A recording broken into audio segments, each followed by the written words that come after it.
नमस्ते बच्चों। तो आज हम शुरू करने वाले हैं nationalism in India class 10th का सेकंड चैप्टर, जिसमें हम टॉपिक वाइज पढ़ेंगे। तो आज है डे 1 और आज हम लेते हैं फर्स्ट क्वेश्चन जो इससे बनता है वेरी इंपॉर्टेंट। तो पहला इंपॉर्टेंट क्वेश्चन जो इस चैप्टर से बनता है वो बनता है what are the impacts of first world war in India who promote national movement among Indians.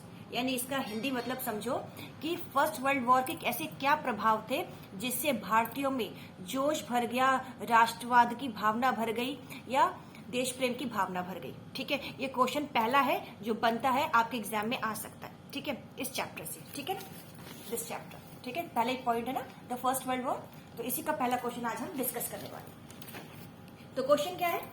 Question है कि फर्स्ट वर्ल्ड वॉर के बाद ऐसा क्या सिनेरियो बना कि भारतीयों में अंग्रेजों के खिलाफ बहुत ज्यादा नफरत भर गई और देश प्रेम की भावना जागृत हो गई।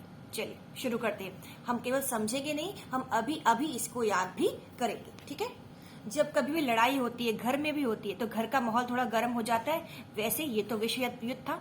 तो जब विश्व युद्ध हुआ, फर्स्ट वर्ल्ड वॉर हुई, तो उसमें नई पॉलिटिकल सिचुएशन बनी और नई इकोनॉमिक सिचुएशन बनी। तो ये हुआ पॉइंट नंबर 1। क्लियर है? New political and economic situation all around the world. Number 2, जब भी भैया लड़ाइयां होंगी तो कर्जा बढ़ेगा। ठीक है, क्यों बढ़ेगा? क्योंकि वॉर का खर्चा आएगा।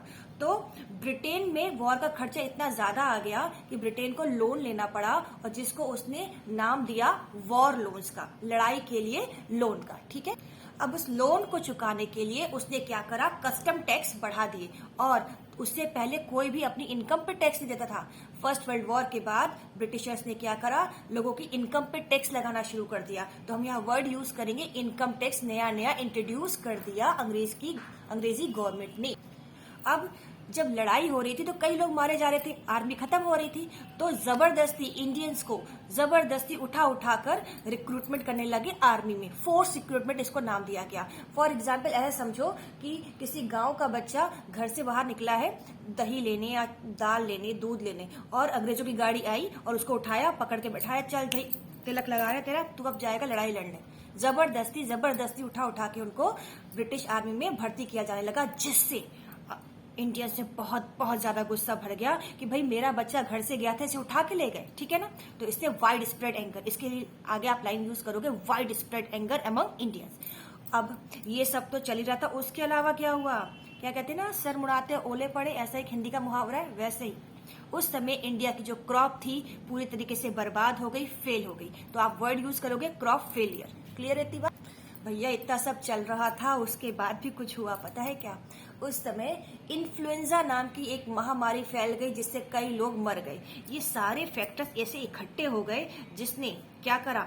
इंडियंस में बहुत ज्यादा गुस्से की भावना भर दी, और इसने मदद करी नेशनल मूवमेंट को बढ़ावा देने के लिए। इतनी बात समझ में आ गई? इसको एक नोट फॉर्म में जो मैंने है वो अपनी कॉपी में लिखा है, आप उसका स्क्रीनशॉट ले सकते हैं। ठीक है ना? नंबर 1 होगा war had created economic and political situation. Number 2, Britain जो थे वो वॉर लोन्स के नाम दिया गया और उसको वॉर लोन के नाम पे फाइनेंस कराया गया। कस्टम टैक्स बढ़ा दिया गया, इनकम टैक्स इंट्रोड्यूस कर दिया गया। फोर्स रिक्रूटमेंट, नेक्स्ट है crop failure, influenza epidemic, all these factors putting together and promote the feeling of nationalism among Indians. Clear है? तो ये पहला क्वेश्चन आपको आई होप याद हो गया। डे 2 में हम पढ़ेंगे खिलाफत मूवमेंट। Thank you.